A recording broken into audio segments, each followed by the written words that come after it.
काय दाखवायचं काय तुम्हाला? हा, तुम्ही किती देता आणि काय काय देताय हे दाखवायचंय तुम्हाला? मग घर का नाही दिलं एखादं? हा, असं नाही वाटलं कधी की सुनेचे आई वडील चाळीतल्या छोट्या खोलीत राहतात, त्यांना एखादं घर द्यावं म्हणून?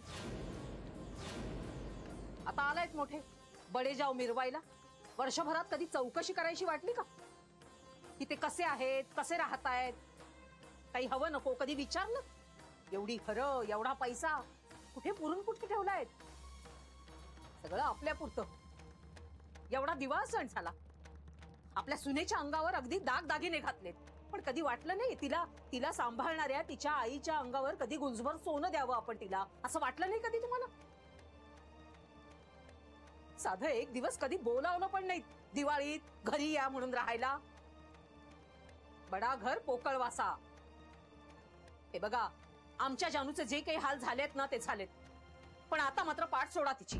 हात जोडते तुमच्या पुढे. जान्हवीची आई, तुम्ही शांत राहा. आपण नंतर कधी बोलू, पण तुम्ही शांत व्हा, नाहीतर शब्दाला शब्द वाढेल. मी शांतच आहे. हवं तर आणखीन शांत होऊन सांगतो, आमच्या जानूची पाठ सोडा. इतके दिवस केलंच आहेत ना, तसंच आता यापुढेही तसंच दुर्लक्ष करा. अशी कशी पाठ सोडू आम्ही? अहो, आमची सून आहे ती, पाठ कशी सोडू आम्ही तिची? होती, तुमची सून होती, पण आता ती माझी मुलगी आहे. आता आमचं आम्ही बघून घेऊ काय करायचं ते. तुम्ही तुमचे उपकार, तुमची मिजाज तुमच्याकडेच ठेवा. काही नकोय आम्हाला, आणि घेऊन जा तुमचं हे सामान.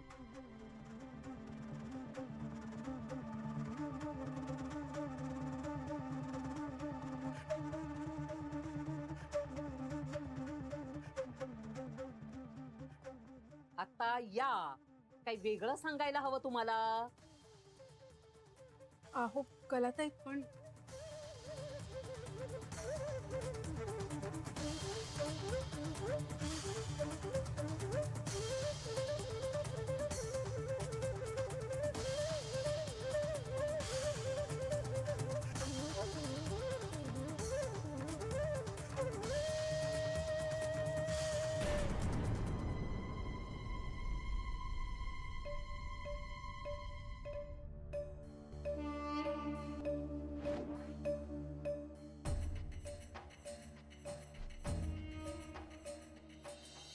अहो ठेवा हो फोन आता. अहो तुमच्या कॉलनीत साप आलाय तर मी काय करू? पुंगी घेऊन वाजवायला येऊ का? का तुम्ही मला मुंगूस समजून फोन केलाय? एकदा फोटो पाठवतो तुम्हाला, म्हणजे तुम्हाला कळेल मी मुंगूसासारखा दिसत नाही. काय छळवाद आहे. जान्हवी जान्हवी, पहिल्यांदा हे हे हे हे पहिल्यांदा जे काय बिघडलंय ना ते तूच बघ काय झालंय. मला यातलं काहीही कळत नाही. शुद्ध फसवणूक आहे ही. कसली कसली म्हणजे काय? 20 वर्षापूर्वी जेव्हा मी बँकेत नोकरीला लागलो तेव्हा मला कुणीही हे सांगितलं नव्हतं की तुम्हाला कम्प्युटर पण शिकावं लागणार आहे. म्हणजे तेव्हा ते शिकायचं, आता हे शिकायचं. अरे शिक्षण कधी संपायचं आमचं? तुला सांगतो जान्हवी, पोरं तर विचित्र नजरेने बघतात ग माझ्याकडे, कम्प्युटर येत नाही म्हणून. सर, पण तुम्हाला तशी बेसिक माहिती आहे की कॉम्प्युटरची? अगदीच येत नाही असं नाहीये. काय नाही ग, हे देवाने यंत्र का निर्माण केलं हे काही कळत नाही. सर, पण मग ह्या यंत्राकडे माहितीचा संग्रह करणारं यंत्र असं म्हणून बघा ना. म्हणजे माणसाच्या मेंदूवरचा माहिती गोळा करणं आणि ती लक्षात ठेवण्याचा ताण कमी करणारं यंत्र आहे हे सर.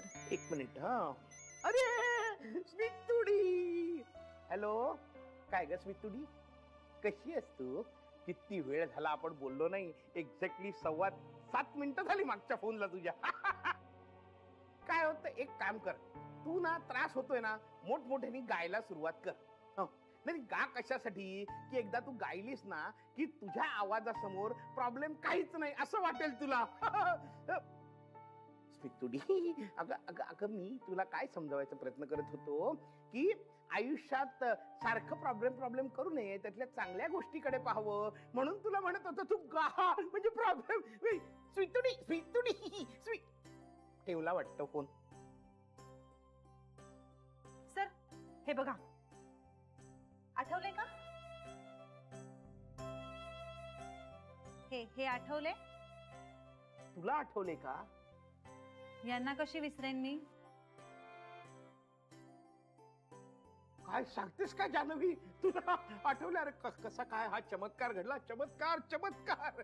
सर, तुम्ही म्हणाला होतात ना, श्रीरंग गोखले अजाणतेपणेही कुणाचेही नुकसान करू शकत नाहीत. प्रश्नच नाही जान्हवी, हा माणूस कोणाचंच नुकसान करणार नाही. फार भला माणूस आहे हा. ते खूप चांगले असतीलही, मला नाही माहिती. पण मला ज्यांच्या गाडीने धडक दिली होती ते हेच आहेत. I am very sure. असं नाहीये जान्हवी, असं असूच शकत नाही. सर, पण असंच आहे. तुम्ही माझ्यावर विश्वास ठेवत नव्हतात म्हणून मी आता गोखले गृहोद्योगाचं पेज ओपन केलं. तर हे बघा, आता मॅनेजिंग डायरेक्टर म्हणून ज्यांचा फोटो लावलाय ना, हे तेच आहेत ज्यांच्या गाडीने मला धडक दिली होती. सॉरी, तुम्ही माझ्यावर विश्वासच ठेवत नव्हतात म्हणून मला आता हे पेज ओपन करावं लागलं. म्हणजे माझा काही राग नाहीये त्यांच्यावर, पण फक्त आपण दोघं एकाच व्यक्तीबद्दल बोलतोय एवढंच तुम्हाला सांगायचं होतं.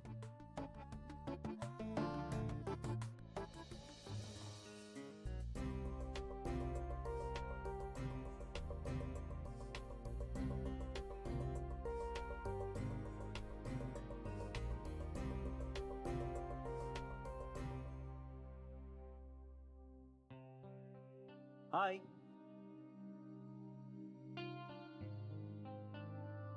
हाय जान्हवी. हाय. सॉरी, माझं लक्षच नव्हतं. That's okay. आज तुमचा विषय निघाला होता बँकेत. ओ, मग? मग काही नाही, मी जरा शोध लावला. कसला शोध? ऍक्च्युली काय झालं, मी सरांना असं म्हणाले, आपल्या बँकेत ज्या श्रीरंग गोखलेंचं अकाउंट आहे ना, त्यांच्याच गाडीला मी धडकले. तर ते विश्वासच ठेवायला तयार नव्हते. मी किती सांगायचा प्रयत्न केला पण त्यांना मान्यच नव्हतं. मग मी नेटवर जाऊन तुमचा फोटो त्यांना शोधून दाखवला, तेव्हा त्यांना पटलं. अच्छा, पण मग काय म्हणाले तुमचे सर? काही नाही, तरी त्यांना ते मान्यच नव्हतं. म्हणजे ते विश्वास ठेवायला तयारच नव्हते. तुम्ही असं वागूच शकत नाही असंच त्यांना वाटत होतं. पण मग काय, अहो ते इतक्या प्रेमाने तुम्हाला डिफेंड करत होते की मला त्यांची दयाच आली. मग मीच त्यांना म्हणाले, अहो ऍक्सिडेंट करणारी माणसं दुष्ट असतात का? तो होऊन जातो आणि बस होऊन जातो, आपल्या हातात नसतं ते. तो एक क्षण जर सांभाळता आला असता तर जगात अपघात घडलेच नसते. अच्छा, म्हणजे त्यांची दया आली म्हणून तुम्ही असं म्हणालात का? नाही, मला स्वतःलाही मनापासून असं वाटतं.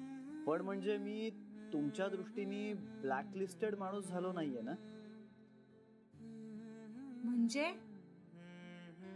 नाही, म्हणजे माझ्याबद्दल ज्यांच्या मनात चांगलं मत आहे त्यांना तुम्ही हाच तो माणूस असं सांगत राहिला तर माझं रस्त्यावरनं चालणं अवघडून जाईल. असं काही नाहीये. काही या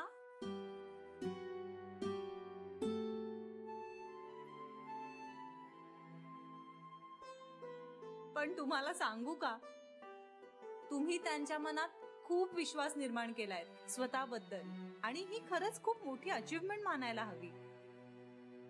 अहो, पण मी खरंच एवढा वाईट माणूस नाहीये. हा, म्हणजे तुम्ही म्हणालात तसं तो एक क्षण माझ्या हातून निसटला, माझी चूक झाली. नाही, तुमच्याबद्दल माझं मत वाईट आहे असं नव्हतं म्हणायचं मला. काय झालं, मी सरांना सांगत होते आणि त्यांचा माझ्यावर विश्वासच बसत नव्हता. मग मला ते आवडत नव्हतं म्हणून मी असं म्हणाले. मला तसं नव्हतं म्हणायचं. थँक्यू. कशाबद्दल? हे एवढं सगळं होऊनही तुम्ही मला अपराधी मानत नाही आहात त्याबद्दल. मी खरं सांगू, माझा नेमका ऍक्सिडेंट कसा झाला हे मला नाही आठवत, पण तुम्ही त्या ऍक्सिडेंटची जबाबदारी घेतलीत. तुमच्या जागी दुसरा एखादा असता तर पाठ फिरवली असती. तुम्ही मात्र सतत माझी चूक झाली असं म्हणत होतात, आणि हे म्हणायलाही खूप मोठं मन लागतं. मन मोठं असलं ना की सारं काही सामावून घेता येतं. मग अगदी आपली चूक सुद्धा.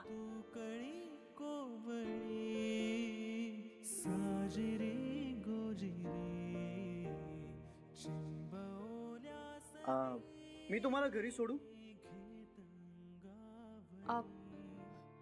नको, थँक्यू.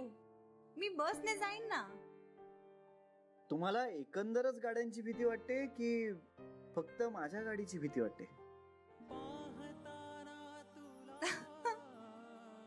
असं खरंच काही नाहीये. मला बसने जायची सवय आहे, बाकी काही नाही.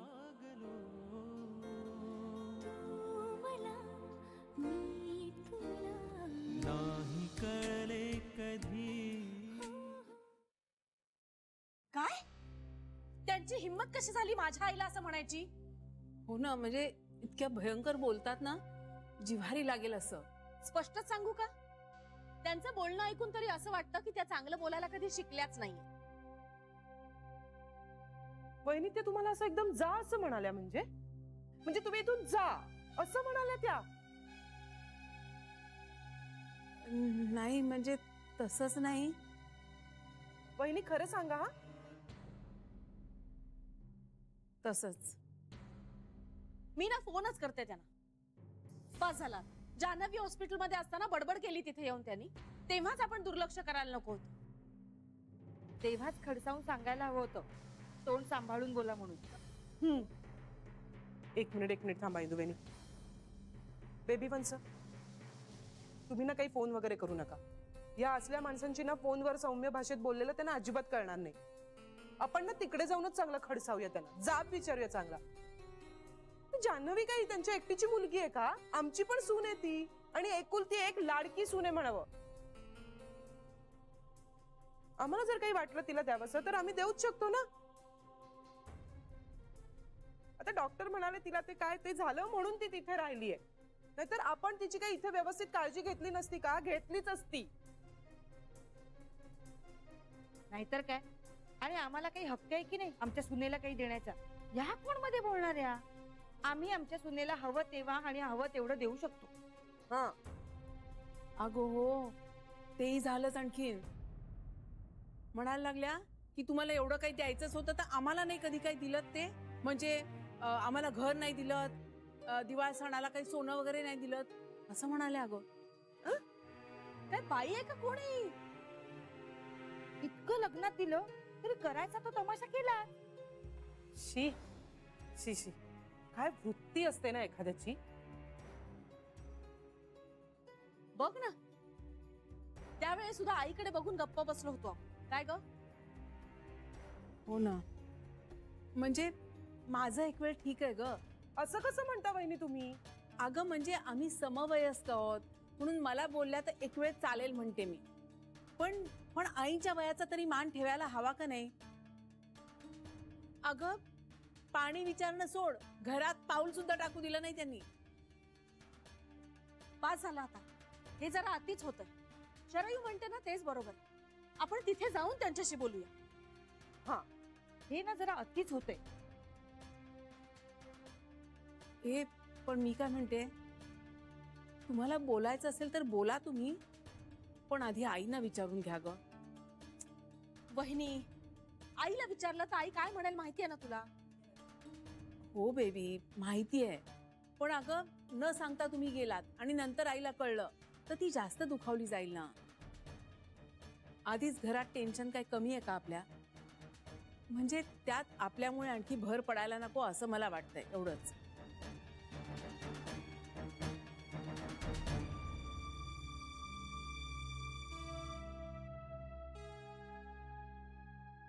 पटतंय का तुम्हाला? हा म्हणजे ठीक आहे, पण आम्ही तेच करू. आईच्या कानावर घालू.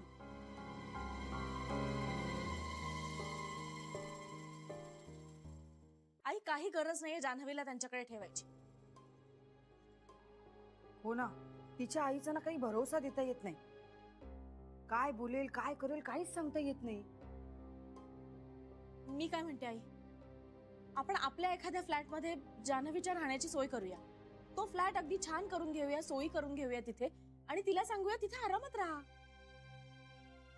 खरंच आई, जान्हवी ना फार गोड मुलगी आहे. ह्या बाईचा नक्कीच त्रास होत असणार तिला. तिला व्याहांचा मान कसा ठेवायचा हे कळत नाही. ती काय जान्हवीशी प्रेमाने वागत असेल का? आई, आपण जान्हवीची खरंच आपल्या एखाद्या फ्लॅटवर सोय करूया ना. सोय करू ग, तो प्रश्न नाहीये, पण काय म्हणून जान्हवी तिथे राहायला जाईल? आपण दिलेली कुठलीही गोष्ट किंवा केलेली कुठलीही गोष्ट का करतो हे आपल्याला कसं सांगता येईल तिला?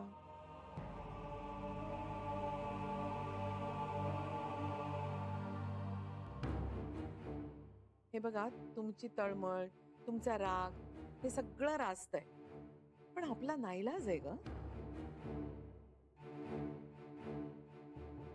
आई, पण म्हणून आपण त्यांचं काहीही ऐकून घ्यायचं का? त्या तुला वाटेल तसं बोलतात, आम्ही कसं सहन करणार हे? शेवटी आपले हात दगडाखाली. आपल्याला कितीही वाटलं तरी जान्हवीसाठी आपण काहीच करू शकत नाही. खरं तर आपली चिडचिड व्हायला हवी. त्या बाईला आपल्यावर चिडायचं काय कारण आहे? काही नाही, त्यांनी मन मोकळं करून घेतलंय सगळं बोलून. हलकं झालं असेल आता त्यांचं मन. एक्झॅक्टली, मला तेच म्हणायचंय. मोकळ्या केल्या त्यांनी भावना, परिस्थितीनं गांजलेल्या आहेत का त्या? तो राग बाहेर निघाला त्यांचा. पण अशा पद्धतीने इंदू, सगळेच जण आपल्यासारखा विचार करत नाहीत. हे बघ, एकुलती एक मुलगी आहे त्यांची, मोठ्या अपघातातून वाचलेली आहे. टेन्शन आलं असेल त्यांना, त्याचा राग त्यांनी आपल्यावर काढला. म्हणजे हे बरोबर आहे असं मला म्हणायचं नाहीये, पण होतं असं. आणि राग जवळच्या माणसांवरच निघतो ना.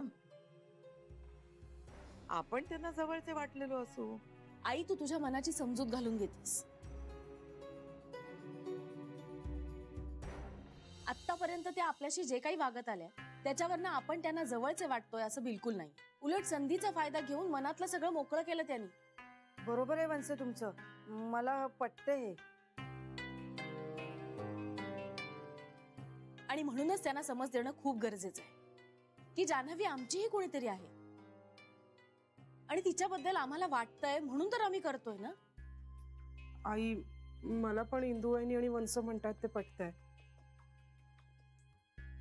म्हणजे तुम्हाला आमच्याकडून काही वस्तू नकोयत ना, तुम्ही नका घेऊ. हा, पण निदान समोरच्या माणसाचा आदर तर राखा, त्याच्या वयाचा तर मान राखा. आणि आई, एवढं तर आम्ही नक्कीच सांगू शकतो ना त्यांना. हे बघा, आता भावनेच्या भरात जाऊन काही करू नका. जान्हवीच्या प्रेमापोटी, काळजीपोटी मी हे बोलतेय. ती लवकर बरी व्हावी, घरी परत यावी म्हणून बोलतेय. हे बघा, आपलं एक चुकीचं पाऊल सगळी घडी विस्कटून टाकेल. हे बघा, मी हे मनावर घेतलेलं नाहीये. तुम्ही सुद्धा त्याचा बाऊ करू नका, सोडून द्या. आणि एक, श्रीपर्यंत यातलं काहीही जाता कामा नये. आधीच तो खचलाय, त्याला आणखीन त्रास होईल असं काही करू नका. कळलं ना मी काय म्हणते ते? हो आई. थोडा पेशन्स ठेवा. विशेषतः बेबी तू, तडकाफडकी काहीही करण्याची गरज नाहीये.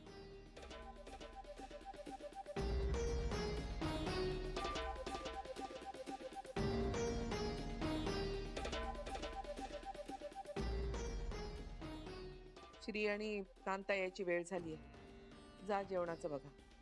जा.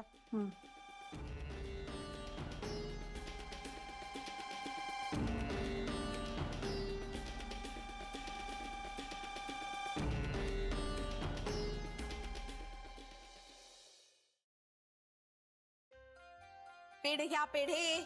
अरे वा, कसले पेढे? माळी दादांच्या मुलीला मस्त मार्क मिळाले 10वीत. हो. त्याचं पेढे. छान छान. हे घे.